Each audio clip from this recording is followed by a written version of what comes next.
Le Musée d'histoire naturelle en Palestine, un projet de l'Institut palestinien de la biodiversité et du développement durable et de l'Université de Bethléem, est une oasis abritant hommes et nature en pleine zone de conflit et de mutation rapide.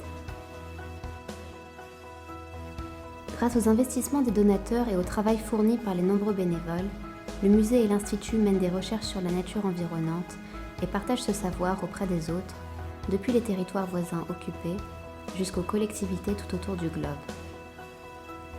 Le musée se donne pour mission l'éducation à la conservation du milieu naturel à travers la préservation de l'héritage culturel palestinien. Il vise aussi à valoriser une interaction humaine responsable et innovante vis-à-vis de l'environnement.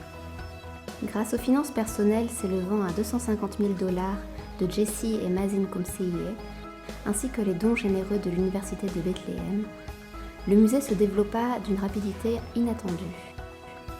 Dons financiers, dons matériels, partenariats et travaux bénévoles ont tous contribué à concrétiser notre mot d'ordre, qui invite au respect envers nous-mêmes, envers les autres et envers notre environnement. نبدأ مثلا هاي منطقة هاي بنغطيها برحلة ثانية هاي بنغطيها برحلة ثالثة وكذا وكذا بنمشي من فوق لتحت. Les recherches entreprises au musée couvrent des sujets aussi vastes que la santé environnementale, la biodiversité ou la muséologie.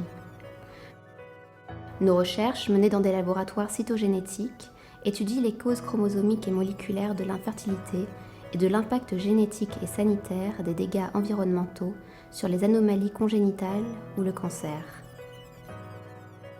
Notre équipe, des professeurs, chercheurs en visite, étudiants et bénévoles, ont déjà publié de nombreux papiers de recherche au sujet des amphibiens, des mammifères, des scorpions ou des insectes, dans des journaux scientifiques reconnus. Les projets de publication en cours concernent des recherches en biodiversité, en génotoxicité, ainsi que sur l'impact de l'homme sur son environnement. Nous collaborons avec des scientifiques locaux, tels que du personnel médical, des géologues, des entomologues, en provenance des ministères ou des universités, dans le but d'établir nos priorités et de mener des recherches concrètes qui répondent aux besoins locaux. Grâce à son jardin botanique et à son poste d'expérimentation agricole, le musée est en mesure d'allier les techniques de culture anciennes et modernes dans le lieu magnifique de 4 hectares du campus Mar el Andrea de l'Université de Bethléem.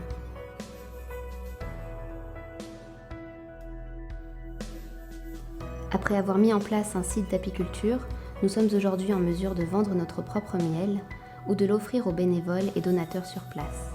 Nous nous essayons également aux cultures aquaphoniques et hydrophoniques au sein de notre serre, mise en place récemment dans le but de former des ingénieurs gazaouis sur la manière de produire simultanément poissons et légumes dans un espace restreint et contenant très peu de ressources en eau. Nous entretenons aussi des variétés d'arbres et plantes locales, telles le thym sauvage ou encore l'éphédra. Notre système de récupération d'eau de pluie accueille maintenant 3 espèces de grenouilles, de poissons locaux et de libellules, servant également de point d'ancrage pour la faune locale et pour les nombreux oiseaux migrateurs qui survolent le pays. Quand les beaux jours arrivent, nous aimons nous installer en plein air et observer les éléments naturels qui nous entourent. À la nuit tombée, nous écoutons le chœur formé par les grenouilles et autres animaux autour de l'étang. Nous recyclons aujourd'hui la plupart de nos déchets, organiques ou non. Par le compostage de nos déchets naturels, nous produisons un engrais naturel et envisageons de partager ce savoir-faire avec les agriculteurs locaux, alternative aux engrais coûteux et non naturels généralement utilisés. Nous recyclons, surcyclons aussi des matériaux solides tels le plastique ou le verre. Par exemple, nous utilisons des bouteilles en plastique pour créer des murs végétaux, des objets utiles et même des jouets.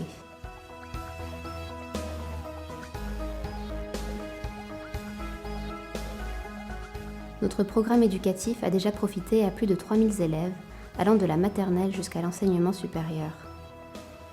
Nous avons accueilli des festivals scientifiques et avons étendu nos projets jusqu'aux communautés marginalisées, notamment celles affectées par la politique de colonisation israélienne, tels les camps de réfugiés et les villages en zone A. Les élèves en primaire et beaucoup d'universités palestiniennes utilisent fréquemment le musée pour des projets de classe et rejoignent nos équipes sur le terrain.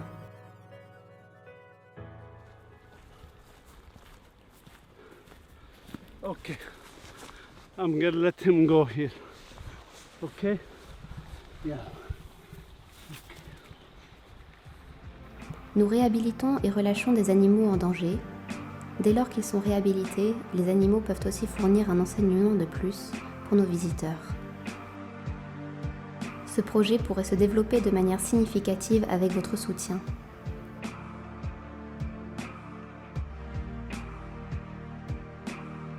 Le personnel du musée a interagi avec des centaines de visiteurs locaux et étrangers, les sensibilisant au sujet des défis et opportunités de l'écologie locale. Le personnel académique du musée et les intervenants extérieurs offrent des cours et des ateliers au sujet de thèmes aussi variés que la biodiversité locale, l'anthropologie, permaculture, l'autonomisation des communautés, etc. Le musée d'histoire naturelle en Palestine a également mis en place une base de données ainsi qu'une bibliothèque numérique, une collection sur la biodiversité locale et une banque de semences. Nous possédons maintenant un système intégré pour la recherche, l'éducation et la conservation utile aux zones vulnérables en Palestine. Le musée met continuellement en place des partenariats avec des organisations locales et internationales qui veulent apporter une réponse aux besoins environnementaux locaux. Toutes nos activités peuvent croître de manière encore plus fulgurante. En nous aidant financièrement ou de manière bénévole, nous pourrions faire beaucoup mieux.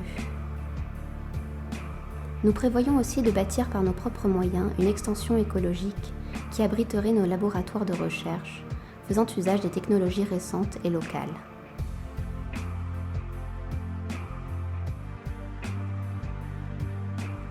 Des étudiants en architecture à l'École polytechnique de Palestine ont aidé à la conception du jardin botanique et du futur bâtiment écologique à travers des projets de classe. Ils ont déjà fourni des idées brillantes qui orienteront les architectes professionnels que nous engagerons par la suite. Nous organisons également des expositions intérieures et en plein air qui garantiront la venue de visiteurs au musée qui seront prêts à agir pour le changement. Nous avons créé l'Association des Amis de la Nature palestinienne, qui regroupe des gens de toutes parts appartenant à des organisations informelles qui visent à promouvoir la mission du musée. Ces groupes organisent des formations, des collectes de fonds et entrent en lien avec les médias et les universités et musées partenaires. Si créer un partenariat avec votre ville ou votre pays vous intéresse, n'hésitez pas à nous contacter. Selon les mots d'un poème chinois, j'entends et j'oublie, je vois et je me souviens, je fais et je comprends. Le personnel et les bénévoles du musée vous encouragent à vous associer à nous pour pouvoir entreprendre encore plus. Malgré la colonisation et notre dénuement économique, nous agissons en vue de réaliser notre vision d'une interaction humaine responsable avec tous les aspects de notre environnement au sein d'un écosystème durable. Mais c'est seulement avec votre soutien que nous réussirons à prospérer d'autant plus.